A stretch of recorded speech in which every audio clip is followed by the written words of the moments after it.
돈을 내지 않고 받는 혜택들이 있어요. 투표를 잘 하셔야 돼요. 환경에 대해서 신경 쓰고 있는 기업에 우리가 손해니까 이제 선호하려고 노력을 하고 있습니다.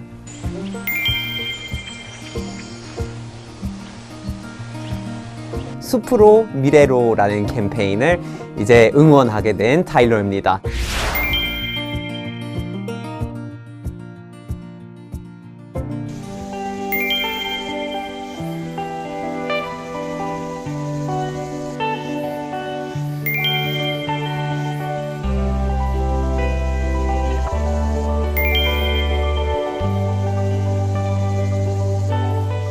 그 자연적으로 있는 산림, 숲이 그냥 무작정 만든 것보다 34배 더 많은 이산화탄소를 흡수하거든요. 그러니까 자연적으로 잘 살아있고 계속 살아남을 수 있는 숲은 우리에게는 이 기후 환경 문제를 잘 해결할 수 있는 방법 중에 하나예요.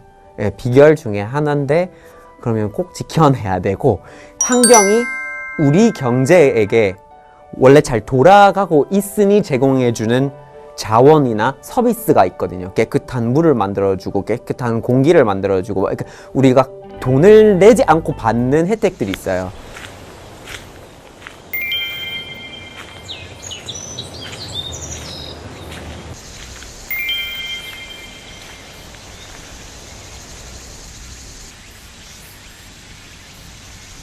수업할 때도, 수업 받을 때도 숲속으로 들어가서 막 공부하고 막 배우고 그랬었는데 굉장히 편하고 약간 심리적으로 좀 내면이 씻어지는 듯한 그런 효과가 있고요.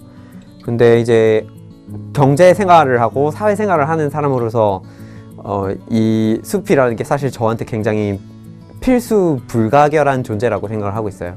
왜냐면 사실은 우리가 갖고 있는 많은 약품이라든지 이런 것들이 숲 안에서 살고 있는 그런 동식물 종에서 나오는 경우가 많고요. 예, 그래서 그런 거 생각해 보면 사실 숲이 우리 인간에게, 인류에게 제공해주는 자원이 엄청나게 많은데 그거를 지켜내지를 못하면 우리가 손해니까, 예, 경제적으로 또한 중요한 존재라고 보고 있습니다. 실제로 숲이 우리에겐 너무나 중요한 존재고, 기후위기에 어느 정도 대응할 수 있는 어떤 희망을 품고 싶다면 무조건 이 숲을 지켜내야 되거든요. 그러니까 자연적으로 잘 살아있고 계속 살아남을 수 있는 숲은 우리에게는 이 기후 환경 문제를 잘 해결할 수 있는 방법 중에 하나예요. 예, 비결 중에 하나인데 그러면 꼭 지켜내야 되고, 그리고 만약에 파괴되는 경우가 있다? 그러면 다시 살아날 수 있게끔 우리가 이제 복구시켜줘야 되는 그런 상황입니다. 이게 이제 환경이 우리 경제에게 원래 잘 돌아가고 있으니 제공해주는 자원이나 서비스가 있거든요. 깨끗한 물을 만들어주고 깨끗한 공기를 만들어주고, 그러니까 우리가 돈을 내지 않고 받는 혜택들이 있어요. 예, 근데 그런 거에 가치를 매기려면 사실 이게 우리 경제가 갖고 있는 모든 것보다 더한 건데 그래서 약간 좀 추산하기가 힘든 것 같아요. 예.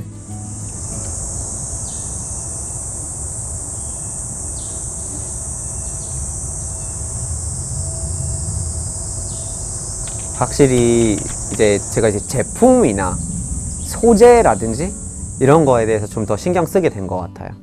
그러니까 우리가 만약에 그냥 그러니까 목재로 만든 그런 제품이 굉장히 많거든요. 항상 이렇게 목재를 사용하고 있는 경우가 많은 거예요. 근데 그 목재를 어떻게 갖고 가느냐가 굉장히 중요한 질문이에요. 그냥 관리가 안 되고 있고 하나도 규정이 없는, 우리에게 필요한 그런 서비스를, 깨끗한 공기나 이런 거를 만들어주는 역할을 못하게 되는 거예요. 근데 그러면 차라리 제대로 소싱이 되는 건 필요하겠다, 그쵸? 근데 그러면 그런 거를 관리하고 추적하고 인증을 해주는 시스템이 있거든요.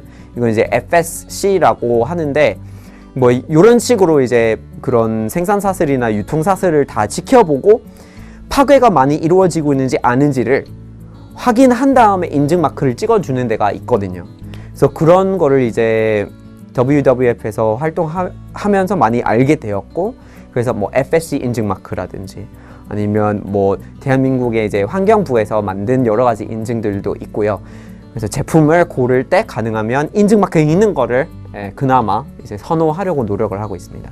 일단은 숲을 잘 보존시키려면 우리가 이제 너무 1차원적으로 생각하면 안 되는 거예요. 왜냐면 숲이 크잖아요. 숲이 사람보다 훨씬 더 규모가 있어야만 되는 건데, 그러면 그 숲을 보존시키기 위한 방법도 규모를 가질 수 있는 방법이어야 되는 거예요. 일단은 개인이면요, 3가지가 있어요. 첫 번째는 투표를 잘 하셔야 돼요. 그거죠. 누구 뽑든 그게 본인의 선택이지만 환경에 대해서 생각해보고 뽑을 필요는 있어요. 그래서 투표하는 것. 그리고 두 번째는 우리가 이제 소비자로서 제품을 구매하잖아요. 그러면 그나마 환경에 대해서 신경 쓰고 있는 기업의 제품을 선호해 주셔야 되는 거예요. 그러니까 어디에 뭐 기부를 하고 있다, 그거를 넘어서 자기 제품을 조금 더 친환경적으로 만들려고 노력하고 있다, 뭐 아니면 뭐 인증마크가 있다, 이런 회사들을 좀 응원을 해주시는 게 필요해요. 그리고 3번째로는 알게 된 부분들이 있잖아요.